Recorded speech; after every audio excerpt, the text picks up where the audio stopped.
தெரியலையா? தெரியல.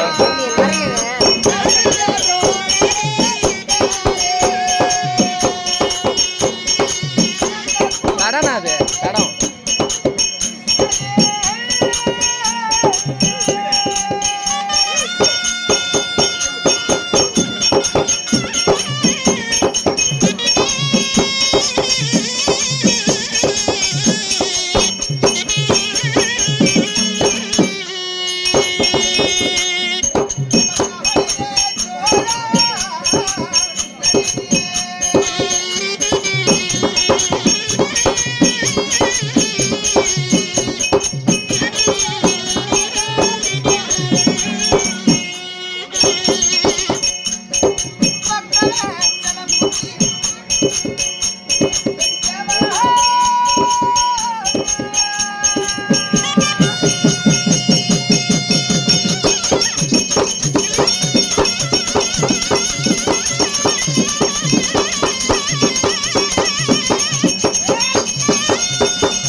இல்லையா வெளியே விடுங்க போட்டோம்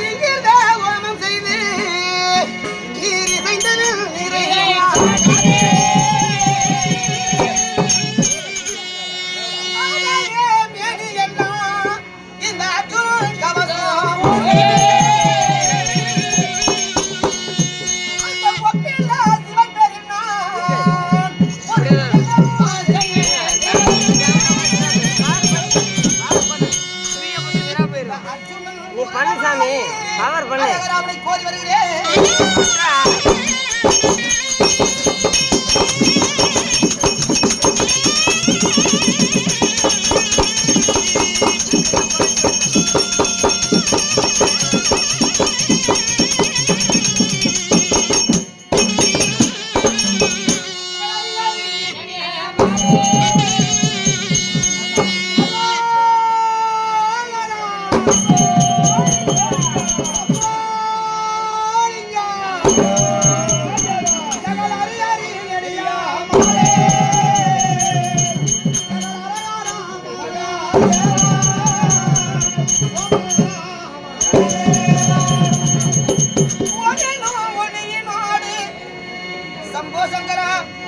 சதாசிவபுரிலே கங்கையை தரித்தநாதா காமனை எரித்தநாதா மங்கை கிடவாக ஒளியினோடு உனதிரு மனதில்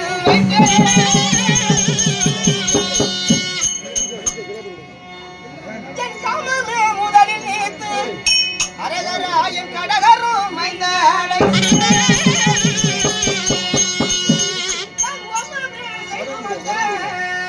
உன் உரகமா மலை மேல் வந்து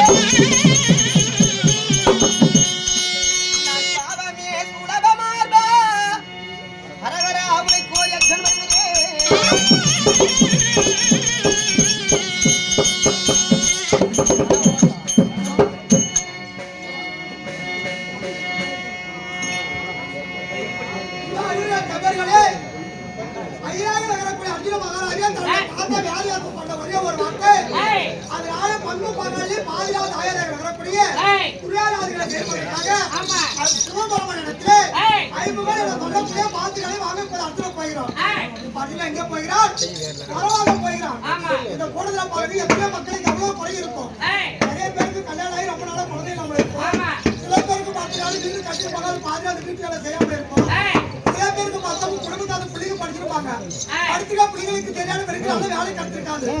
இங்க அமர்ந்து கொள்ளக்கூடிய மக்கள் அத்தனை பேர்களும் கடவுள் நம்பிக்கொள்ள மக்கள் தான்.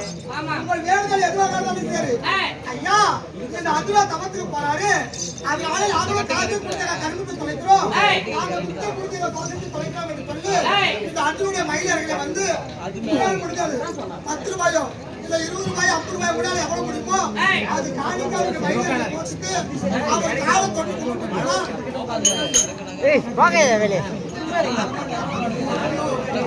மனிதர்களை பழக்கப்பட்டு அவருடைய காலை தொட்டு கும்பிட்டால் நீங்கள் எல்லாம் நினைக்கிறீங்களோ அது வேண்டுதான் கண்டிப்பாக எந்த மகன் நிறைவேறும். காசு பாருங்க கண்டிப்பா புத்தி கிடைக்கும். அதனால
மனிதர்களை வந்து மைக்கு சரி பண்ணிச்சு என்ன மைக் சரி பண்ணிச்சு போ பிரகாசனா நீ ஆடனா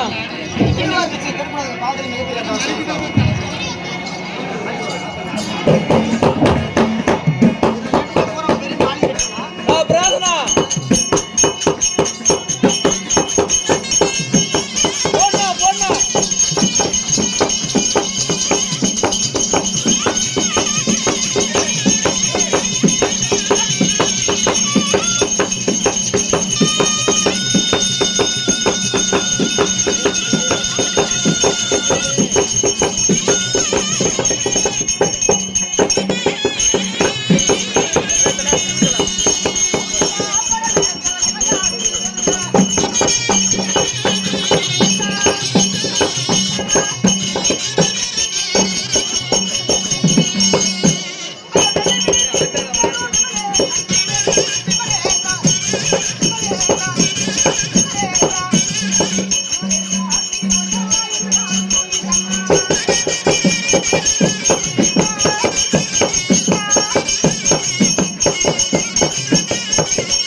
பேசாதீங்க.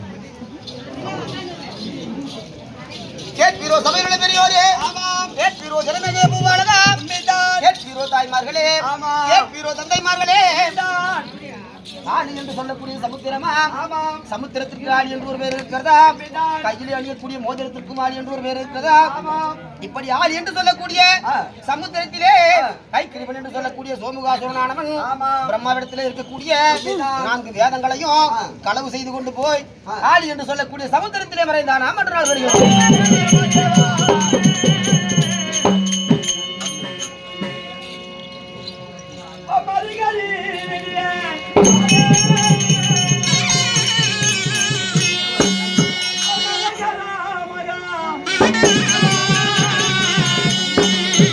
கேட்பீரோ ராஜாதிராஜனந்தனா, கேட்பீரோ சபையிலுள்ள பெரியோரே, இப்படியாகத்தானே அசுரனானவன் வேதங்களை எல்லாம் களவு செய்து கொண்டு சமுத்திரத்திலே ஒளிந்து கொண்டானே.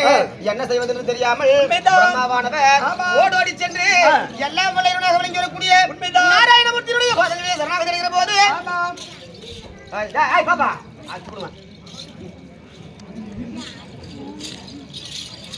நாராயணமூர்த்தியுடைய பாதங்களிலே சரணாகதி அடைகிற போது எம்பெருமானாகப்பட்டவர் ஆள் என்று சொல்லக்கூடிய சமுத்திரத்திலே மச்சம் என்று சொல்லக்கூடிய ஒரு மீனாக அவதாரம் எடுத்து கண்டையாக அவதாரம் எடுத்து சமுத்திரத்திற்குள்ளே நுழைந்து அந்த ஐக்கிரியவனை இரண்டாக கிழித்து 4 வேதங்களையும் கொண்டு வந்து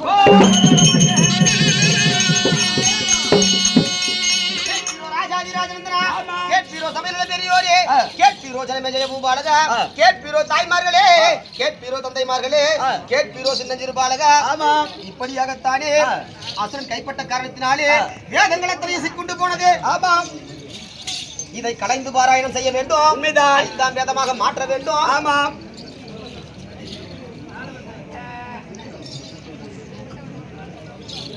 ஐந்தாம் வேதமாக மாற்ற வேண்டும். அப்படி என்று சொல்லி இந்த மகாபாரத புண்ணிய சரித்திர கதையை உருவாக்கினார்களா? அப்படி இருக்கும் போது இந்த மகாபாரத புண்ணிய சரித்திர கதையிலே அர்ஜுனன் தமிழை என்று சொல்லக்கூடிய இந்த நன்னாடகத்தில் அர்ஜுனனாக வேடம் தெரித்து உங்கள் முன்னால் ஆடப்பாட வந்திருக்கிறேன் பெரியோர்களே. என் தந்தையார் எனக்கு கற்றுக் கொடுத்த மட்டும் உண்மைதான், என் குரு ஆசாரனுக்கு கற்றுக் கொடுத்த மட்டும் ஆடி பாடி உங்களிடத்தில் விளக்க உரை சொல்லவிருக்கிறேன். எத்தனை பிள்ளை இருந்தாலும் உங்கள் குழந்தையானது ஒரு தவறை செய்து விட்டால் எப்படி அடித்து அரவணைக்கிறீர்களோ அதை போல என் பிள்ளைகளையும் மன்னித்து விடியும் வரைக்கும் ஆதரவு கொடுக்க வேண்டும் என்று சொல்லி சபா வணக்கம் செய்து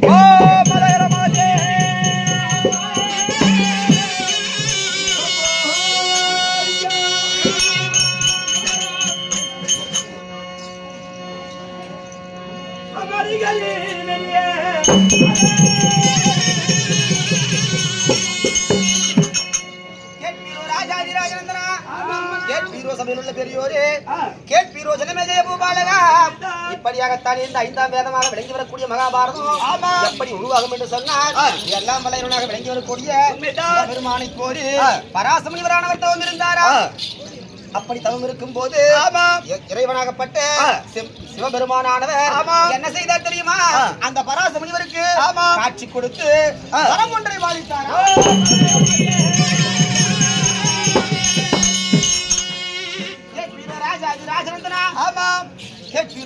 பெரியோரே,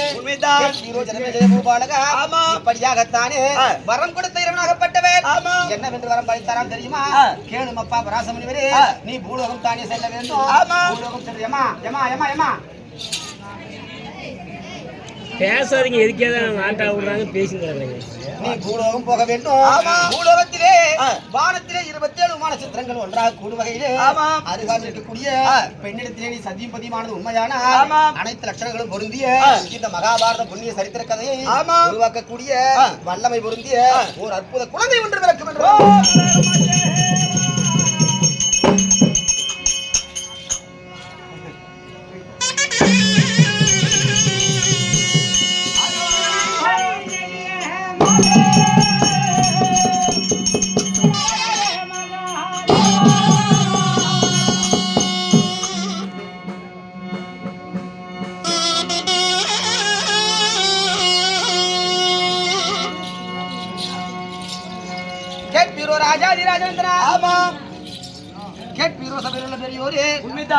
இப்படியாகத்தானே அந்த வரத்தை பெற்றுக் கொண்டு பூலோகம் வந்தாராம். பூலோகம் வருகிற போது அக்கறைக்கு இக்கரைக்கும் நதியாகப்பட்டது ஜலமானது கரை உருண்டு ஓடிக்கொண்டிருந்ததா? இந்த கரையை கடந்த புறமாக போக வேண்டும். அப்படி என்று சொல்லி அங்கும் இங்கும் திரும்பி பார்த்தாரா? ஒரு ஓடத்தை வைத்துக் கொண்டு ஒரு பெண்ணானவன் நின்று கொண்டிருந்தாளா? அந்த பெண்ணருகாமையிலே சென்று கேளும் அம்மா, கேளும் குழந்தாய், நானும் பராசமுனிவன் பெருமானத்திலே வரத்தை பெற்றுக் கொண்டு பூலோகம் வந்திருக்கிறேன். இக்கரையிலே இருந்து அக்கறைக்கு நான் போக வேண்டும். அதனால் இந்த ஓடத்திலே ஏற்றி என்னை கொண்டு போய் அக்கறை விடுவாயாக என்று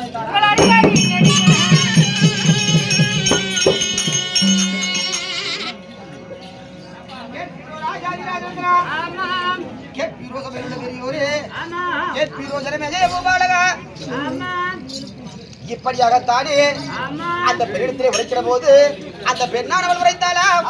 என்னவென்று உரைத்தாள் தெரியுமா?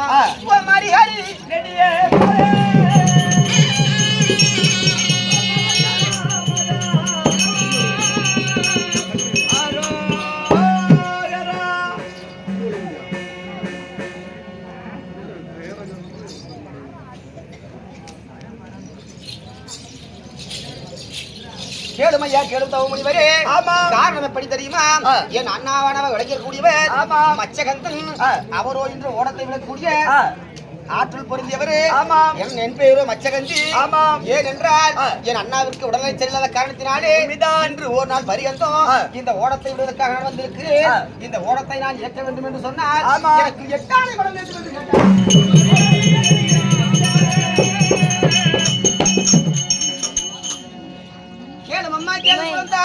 என் தவசக்தியின் காரணமாக இந்த ஓடத்தை இயக்கும் ஆற்றலை தானே நான் உனக்கு கொடுக்கிறேன். அதனாலே இந்த ஓடத்திலே ஏற்றி என்னை அக்கறை கொண்டு போய் விடுவாயா என்று சொல்லி அப்படியாகவே வரம்பாளித்து இருவருமாக ஏறி அந்த ஓடத்திலே பயணம் செய்கிற போது வானத்திலே 27 நட்சத்திரங்கள் ஒன்றாக கூடியதா? அப்படி கூடும் பரியந்தம் ஐயோ இது என்ன சோதனை! அருகாமையில் இருக்கக்கூடியது ஒரு கண்ணிகளியாத பெண்ணாச்சு. இந்த பெண்ணிடத்திலே நான் எப்படி சத்தியபதியும் ஆக முடியும் என்று சொல்லி வரலாற்றில் கொண்டு வருகிற போது அந்த பெண்ணானவன் கேட்டாலும் கேளுமையா கேளுந்தவமுனிவரே, கேளுமையா தபோதினரே, இந்த பூமி இருக்கிறது, பூமியின் பேரிலே நதி இருக்கிறது, நதியின் பேரிலே ஓடம் இருக்கிறது, ஓடத்தின் பேரிலே நாம் இருவராக பயணம் செய்து கொண்டு வருகிறோம். என்னிடத்திலே வாய் வார்த்தையாடாமல் நீங்கள் தன்னந்தனிமையாக புலம்பிக் கொண்டு வருகிறீர்களே, இதன் மர்மம் என்னவோ என்று கேட்கிற போது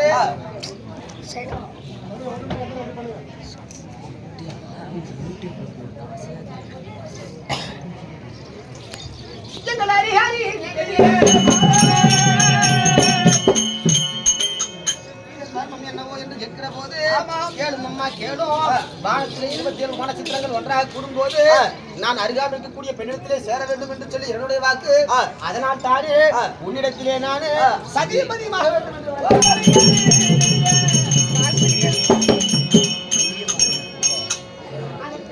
ஒரு ஆட்டுல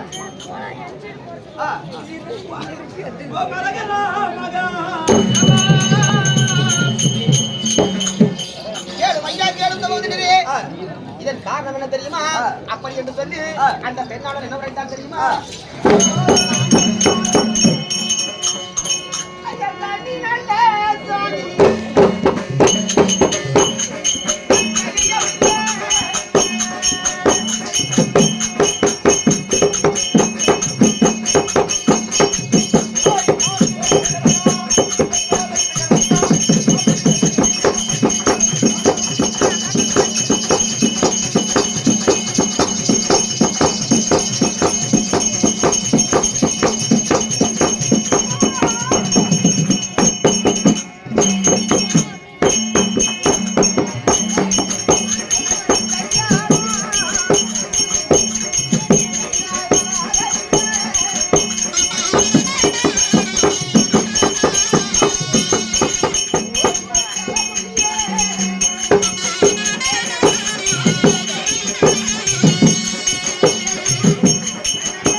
கல்யாணம் ஆகவில்லை. சின்னஞ்சிறு வயது உங்கள் திருமணம் எப்படி சேர முடியும் என்று கேட்கிற போது கேளும் அம்மா கேளும். என்னுடைய வரத்திற்கு இழுக்கு வந்து விடும், இறைவன் வாக்கானது பொய்யாகி விடும். அதனால் தானே என் தவசக்தியை கொண்டு நான் என்ன செய்ய போகிறேன் தெரியுமா? உன்னை மலர்ந்தை மறுமணி செய்ய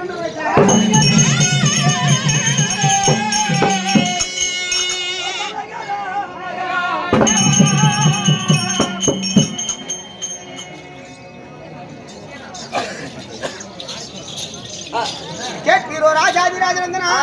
கேட்பீரோ சபையிலுள்ள பெரியோரே? ஓய் சரி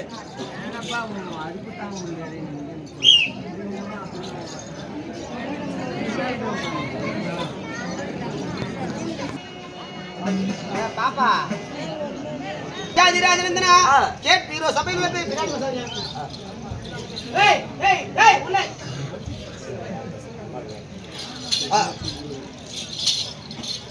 கேளும் ஐயா கேளும் தவமுனிவரே, என்னோடு நீங்கள் சேர என்று இருக்கிறீர்கள்.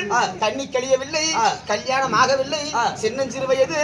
நான் இப்படி திருமணம் செய்து கொள்ளாமலே குழந்தை பெற்றுக் கொள்ள வேண்டும் என்று சொன்னால் இது என்னுடைய பெண்மைக்கு தகுதியா சுவாமி என்று கேட்கிற போது இறைவனுடைய வாக்கு பொய்யாகிவிடும் பெண்ணே. என்னோடு நீ சேர்ந்தவுடனே ஒரு குழந்தை பிறந்தவுடனே மீண்டும் கன்னியாகிவிடப் போகிறாய். உன்னுடைய கன்னித்தன்மைக்கு எந்த பழுது வராது என்று சொல்லி அவன் பேரிலே மீன் வாடகை வீசிக் கொண்டிருந்தது. ஏனென்றால் அவருடைய தாசராஜனுடைய வளர்ப்பு பிள்ளை செம்பட குலத்தை சார்ந்தவர். அந்த மீன் வாடகை அகற்றி பரிமள வாடகை கொடுத்து பரிமள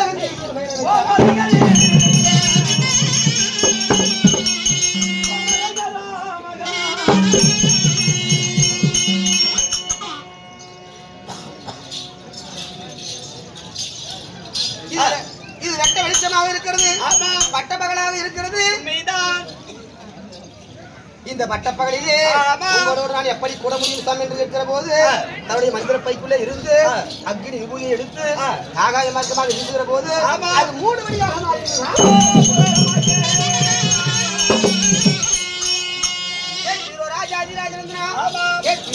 பெரியோரே கேட்பீரோ ஜனமே ஜெய பூபாலகா, கேட்பீரோ தாய்மார்களே,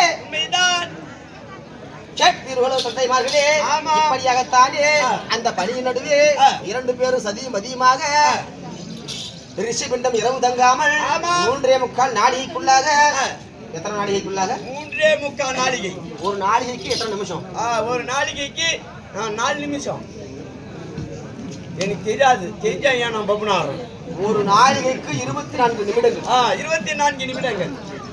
ஒரு நாளிகைக்கு ஒரு நாளிகைக்கு பூலோக கணக்குப்படி 24 நிமிடங்கள். 3.25 நாளிகை அப்படின்னு சொன்னா 1.5 மணி நேரம். ஒரு ஆணும் பெண்ணும் ஒன்றாக சேர்ந்து 1.5 மணி நேரத்துல பிள்ளை பிறகு. அப்போ இப்ப இல்ல, அப்ப அந்த மாதிரி மருந்து இருந்துச்சு. இப்பதான் எங்க கவர்மெண்ட்ல நிறைய கலப்பட மருந்து வந்துச்சு. கேட்பீரோ ராஜாதி ராஜேந்திரா, ரிஷிபெட்டம் இரவு தங்காமல் 3.25 நாளிகைக்குள்ளாக ஒரு குழந்தையானது பிறக்க நதிக்கப்புறமாக அந்த குழந்தைக்கு வியாசர் என்று பெயரை வைத்து பரிமளாங்கு மண்டபத்தை கட்டி கொடுத்து அங்கிருந்து நான் தவம் செய்யும் மார்க்கமாகத்தானே போய் என்று வைத்து விட்டு தவம் செய்யும் மார்க்கமாக சென்று விட்டார். அந்த வழியாக கானக வேட்டைக்கு வந்தார். யார் தெரியுமா? சந்தன மகாராஜன் வேட்டைக்கு வர இதற்கு முன்பதாக இந்த வரலாறு சொல்லும். இது ஒரு புறமாக இருக்கத்தானே இந்த சந்திரன் முதல் சந்தன மகாராஜன் வரை எத்தனை தலைமுறைகள் தெரியுமா? 34 தலைமுறைகள். ஆமா, மொத்தம் 47 தலைமுறை. இதுல நான் வந்து நாடகத்துக்கு வந்த உடனே தம்பி யார் அர்ஜுனதாசன் கடத்தன்னு கேட்டார் ஒரு பெரியவர். ஆமா, மயிர் கட்டம். நான் தாங்க ஐயா சொல்லுங்க அப்படின்னா சந்திரன் முதல் சந்திரகுலத்து பரம்பரை பேரெல்லாம் நீ சொல்லி வரணும், அங்குதான் கதையவே தொடங்கணும் அப்படின்னாரு. எனக்கு தெரியாதுங்க ஐயா. நான் என்ன பண்ணட்டும்? அவர்தான் தெரியாதுன்னு சொல்ல முடியும். எப்படிமா எல்லாத்தையும் பூரா கத்தவழிக்கிறாங்க நாட்டுல. அதை ஒத்துக்கணும் பகிரங்கமா. கற்றதை மட்டும் மேடையில கற்றது கைமண் அளவுதான், கற்காதது உலகளவு. ஆமா, உற்ற கலைவாணி ஓதிக்கொண்டே இருக்கிறாள். படிப்பெல்லாம் உலகத்துக்கு தரக்கூட சாமியே. அந்த கலைமகள் என்று சொல்லக்கூடிய நாமகளே இன்னும் படிச்சுட்டே தான் இருக்கிறாங்க. அவங்களும் படிப்பு முடிக்கல. அவங்களே இன்னும் டிகிரி முடிக்கல. அப்படி வரலாறு இருக்குது. தெருக்கூத்துக்காரன்னா ஒரு இழிவான ஒரு பொருள் மாதிரி ஆகி போச்சு. அதாவது அவங்கவுங்க எண்ணம் போலவே இருக்கட்டும் விடு. உண்மையான சமாச்சாரம். வந்தா நீ அதை சொல்லுவே, உனக்கு அது தெரியுமா இது தெரியுமான்றது. ஆமா, ஒரு 4 வார்த்தை தெரிஞ்சுக்கணும். அதுக்கப்புறம் அதை இது பண்ணு, இது இப்படி பேசி பார்க்கலாம் அப்படின்றது. நம்மளுக்கு என்ன ஒரு பெருமை தெரியுமா? அது தவறு. நம்மளுக்கு என்ன ஒரு பெருமை தெரியுமாண்ணா? 4 வார்த்தை கற்று இருந்தாலும் இவ்வளவு ஜனங்க முன்னாடி மேடையில நின்று பேசுறோம் பாத்தியா, அந்த தைரியம் இருக்கணும். அவரு கேட்டாரு, அவரால் இங்க நின்று பேச முடியுமா? இல்ல, தெரியாதுன்றதை நம்ம தெரியாதுன்னு பகிரணும். தெரிஞ்சவங்க தான் யாருன்னா சொல்லுவாங்க. ஆமா, தெரியாதுன்றதை தெரியாதுன்னு சொல்லி ஆகணும். அப்படி தெரிஞ்சவங்க சொன்னாங்கன்னா பரவாயில்ல, பெருமை நல்லா ஆட்டாரான்னு சொல்லுவாங்க. ஆமா, தெரியாதவங்க தான் நான் சொல்லணும்னு சொல்லிட்டு கேவலப்படுறது. ஆமா, நன்மையாக இருந்தால் பின்னாடி போய் சொல்லணும். ஆமா, நன்மையாக இருந்தால் முகத்திற்கு முன்னாடி சொல்லணும். தப்பா இருந்தா கூட்டு போய் இது தப்பு தம்பி பின்னாடி போய் சொல்லணும். அப்படி இருக்கிற போது சபையிலுள்ள பெரியோரே, இந்த சந்திரகுலத்து ஒண்ணு திட்டாதுமா மோகினி மதுரமணி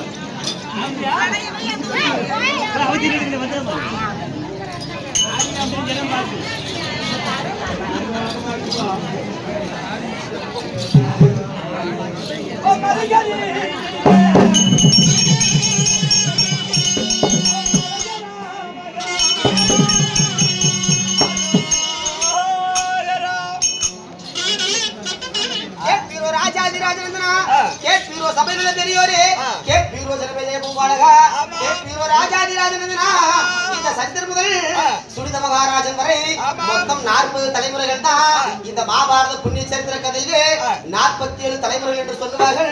47 தலைமுறைகளுக்கு குறிப்பு கிடையாது. ஆதி பருவத்திலேயே நான் சந்திரன் முதல் சுனித மகாராஜன் வரை 40 தலைமுறைகளுக்கு மட்டும்தான். இந்த கதையை எடுத்து சொன்ன வைசம்பாயன முனிவரே 40 தலைமுறைகளுக்கு தான் கருத்தோட உள்ளபடி எடுத்து குறிப்பு கொடுத்து சொல்லி கொடுத்துருக்காரு. அதுக்கப்புறம் 7 தலைமுறை எங்க இருக்குதுன்னே தெரியல. ஒரே ஒரு வாசகம் மட்டும் இருக்குது. 47 தலைமுறைகள் மொத்தம் சொல்லிட்டு.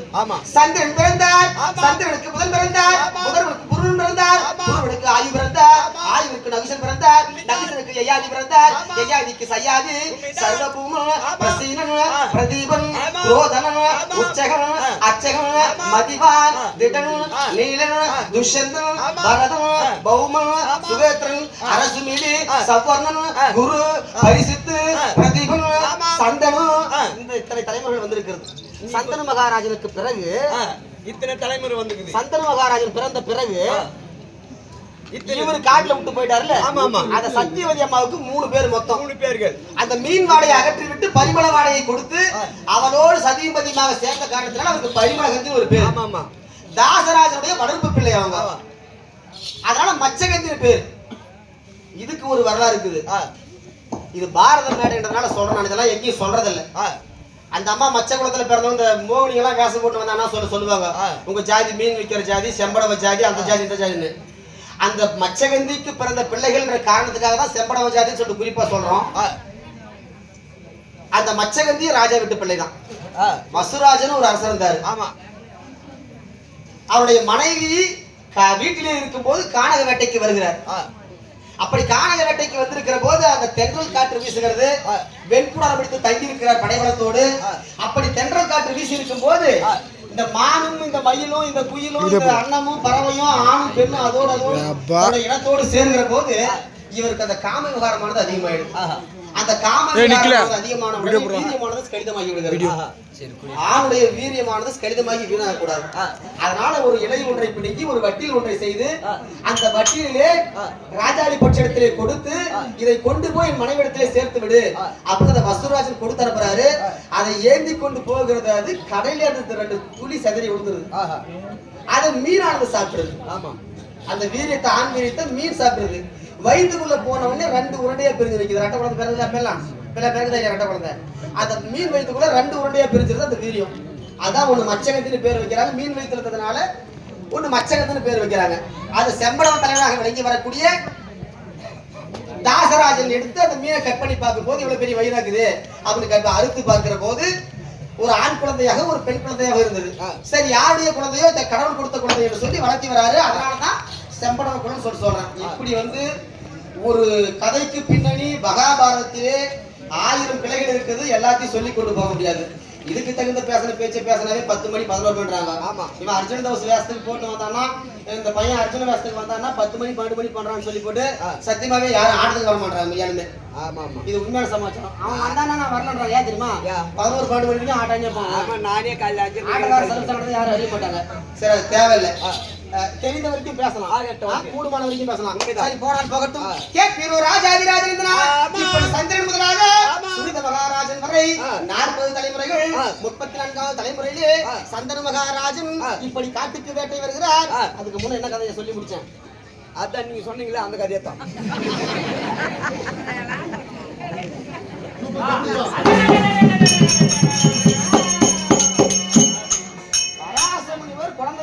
வியாசருக்கு ஒரு பரிமளாக மண்டபத்தை கட்டி கொடுத்து சத்தியவதி அந்த குழந்தையை காட்டுல விட்டு அவர் தவம் செய்ய போயிட்டாரு. தீராதமையில் கொண்டார். ஏற்கனவே காங்கை என்று ஒரு பிள்ளை இருக்கிறது. சந்தன மகாராஜனுக்கும் கங்கைக்கும் பிறந்த காங்கை என்று ஒரு பிள்ளை இருக்கிறது. தலைக்கு மேல பையன் வளர்த்துட்டான், 16 வயசு. நம்ம மீண்டும் இன்னொரு கல்யாணம் பண்ணிக்கிறதா? இதை யார்கிட்ட சொல்றது சொல்றது மனதில் எண்ணம் கொண்டு அந்த சந்தன மகாராஜனாகப்பட்டவன் என்ன செய்தா தெரியுமா? யாருக்கு சொல்லாமல் அங்கும் இங்கும் பிரலாபித்துக் கொண்டு உண்ணாமலே உறங்காமலே இருக்கிற போது காங்கேயனானவர் ஓடோடி சென்று மந்திரி பிரதானிகளை கேளுங்கள், என் தந்தையாராக விளங்கி பண்ண வரப்பட்ட சந்தன மகாராஜன் கானகத்திலே வேட்டைக்கு போய் வந்த 40 இருந்து உண்ணாமலும் உறங்காமலும் இப்படி பிரலாபித்துக் கொண்டிருக்கிறார்களே, இதன் மர்மம் என்னவோ அப்படி என்று கேட்கிற போது கானகத்திலே ஒரு பெண்ணை பார்த்தார். அந்த பெண்ணை பார்த்து தீராத மோகம் கொண்டார், தீராத மையம் கொண்டார். அந்த பெண்ணை திருமணம் செய்து வைக்க வேண்டும் அப்படி என்று மனதில் எண்ணம் கொண்டு இப்பேற்பட்ட தலைக்கு மேல ஒரு புள்ள இருக்குது, எப்படி நாம் இந்த விருப்பத்தை சொல்வது என்று கருணாபித்து கொண்டு என்று சொன்ன உடனே பார்த்தாரானவர் காந்தியன் ஓடோடி சென்று அந்த தாசராஜனிடத்திலே கேளு ஐயா கேளு தாசராஜகுமாரே, உங்களுடைய மகளாக கிடைக்க வரப்பட்ட அந்த சத்தியவதி என்று சொல்லக்கூடிய அந்த மச்சகந்தி என்று சொல்லக்கூடிய அந்த பரிமளகந்திக்கு என் தந்தை மீது தீராத மோகம் கொண்டிருக்கிறார். அதனால் உங்கள் பெண்ணை கொடுத்து எங்கள் தந்தைக்கு திருமணம் செய்து வைக்க வேண்டும் என்று சொல்ல நீ யார் என்று கேட்கிற போது அஸ்தினாபுரத்தினுடைய தளபதியாக வைக்கிறேன், அஸ்தினாபுர அரசுக்கு நாளை நான் சொந்தக்காரனாக போகிறேன் அப்படி என்று சொல்லுகிற போது கேளு அப்பா கேளு காந்தியா, நீ ஒரு சின்ன சின்ன பிள்ளையாக இருக்கிறார், ஏற்கனவே உனக்கு ஒரு தாய் இருந்து நீ பிள்ளையாக பிறந்திருக்கிறார். என்னுடைய மகளாக வரப்பட்ட அந்த சத்தியவதியை உன் தகப்பனுக்கு நான் திருமணம் செய்து கொண்டார், திருமணம் செய்து கொடுத்தார். என்னுடைய மகளாக விளங்கி வரக்கூடியவள் இரண்டாம் தரமாகி விடுவார். நாளை பட்டத்திற்கு ராஜ்யத்திற்கு அரசன் என்று ஒன்று உருவாக்க வேண்டும் என்று சொன்னால் தலைமை பிள்ளையை தானே உருவாக்குவார்கள். அதனால நீ ராஜ்யத்துக்கு சொந்தக்காரனாக, அதனால என் மகனுக்கு என்ன என் மகனுக்கு அதனால உரிமை இருக்கிறது அப்படி என்று கேட்கிற போது கேளுங்கள் ஐயா கேளும் சுவாமி, நீங்கள் இப்பேற்பட்ட வார்த்தையை உரைத்த காரணத்திற்காக நான் இன்று முதலாகத்தானே இருந்து திருமணம் செய்து கொள்ள மாட்டேன். இன்று முதலாக இருந்து இந்த அஸ்தினாபுரத்திற்கு ஒரு காவலாளியாகத்தானே இருப்பேனே தவிர நான் இந்த ராஜ்யத்திற்கு சொந்தக்காரனாக மாட்டேன். இது சத்தியம். உங்களுடைய மகளை என்னுடைய தகப்பனுக்கு கொடுங்கள், அவரால் பிறக்கக்கூடிய பிள்ளைகளை நாளை நாடாளட்டும் என்று சொல்லி தந்தைக்காகவே தன் வாழ்க்கையை தொடர்ந்து விட்டு மனப்பொருத்தம் பார்த்து திருமணம் செய்து வைத்தாராம் காங்கேயனானவர் சந்தன் மகாராஜனுக்கும் சத்தியவதிக்கும். அதனாலே தந்தையாக விலங்கு பெறப்பட்ட சந்தன் மகாராஜன் கேளும் அப்பா காங்கேயா, என் விருப்பத்தை நிறைவேற்றிய காரணத்திற்காக தந்தையுடைய மனதை அறிந்து தந்தையுடைய குறிப்பை அறிந்து எனக்கு திருமணம் செய்து வைத்த காரணத்திற்காக எப்பொழுது நீ நினைக்கிறாயோ அப்பொழுதுதான் உனக்கு மரணம் ஏற்படும் என்று சொல்லி அற்புத வரத்தை ஒன்று கொடுத்தாராம்.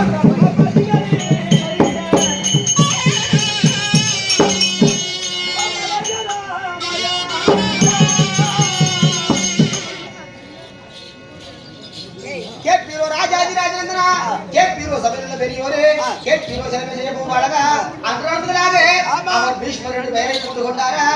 அந்த சத்தியவதிக்கும் சந்தன் மகாராஜனுக்கும் சித்ராங்கன் விசித்திரகிரி என்று சொல்லி இரண்டு குழந்தைகள் பிறந்ததா. சித்ராங்கனுக்கு தேவலோக சக்கரமானது அறுத்து கொண்டு போனதா. இரண்டாவதாக விசித்திரகிரிக்கு காசி தேசத்து பிள்ளைகளாக விளங்கி வரக்கூடிய அம்பாளம்பி அம்பாளி என்று சொல்ல பாப்பா பாப்பா பாப்பா அந்த தொலைவாதி பசங்க கேட்காது மைக்கு நாடகத்தை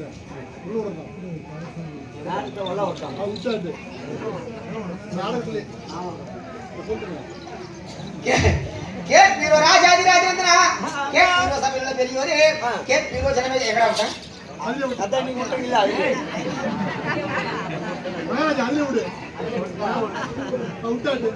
விட்டாச்சு வா போலாம்.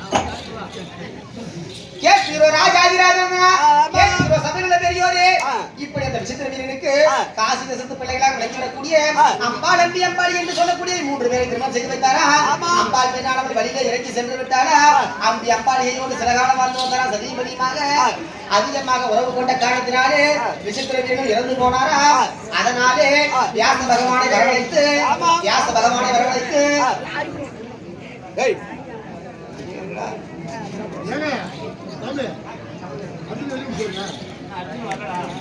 சில காலம் அதிகமாக உறவு கொண்ட காரணத்தினாலே அவர் இறந்து போக வியாச பகவானை வரவழைத்து அவரோடு சேர சொல்கிற போது அம்பி பெண்ணானவள் இப்பேற்பட்ட வயோதிகரோடு நாம் எப்படி சதியும் பதியமாக முடியும் என்று சொல்லி கண்களை இறுக மூடிக்கொண்டு ஆணும் பெண்ணும் புணர்ச்சியாகலாம்.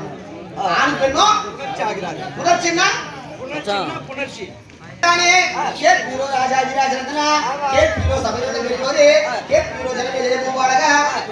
தாய்மார்களே கண்களை இரண்டையும் மூடிக்கொண்டு அவரோடு சஜீவதியமாகிற போது கண்கள் மட்டும் தெரியாமல் திருநாட்டில் மகாராஜன் பிறந்தாராம்.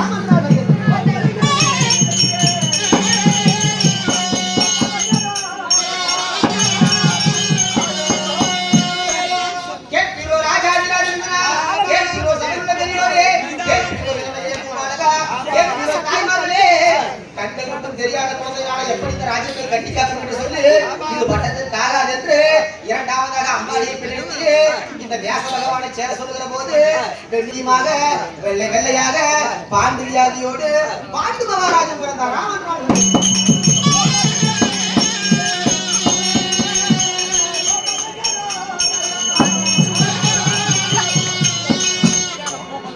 ராமன் பட்டத்திற்காக என்று சொல்லி வினதை என்று சொல்லக்கூடிய தாதி பெண்ணை அழைத்து வினதை என்று சொல்லக்கூடிய தாதி பெண்ணை அழைத்து சதியும் பதியுமாக சேர சொல்லுகிற போது அவர் அன்பாக பண்பாக கூடி கலக்க அனைத்து லட்சணங்களோடும் அற்புத குழந்தை ஒன்று பிறந்ததா அதற்கு விதிர பகவான் என்று பெயர் வைத்தார்களாம் என்று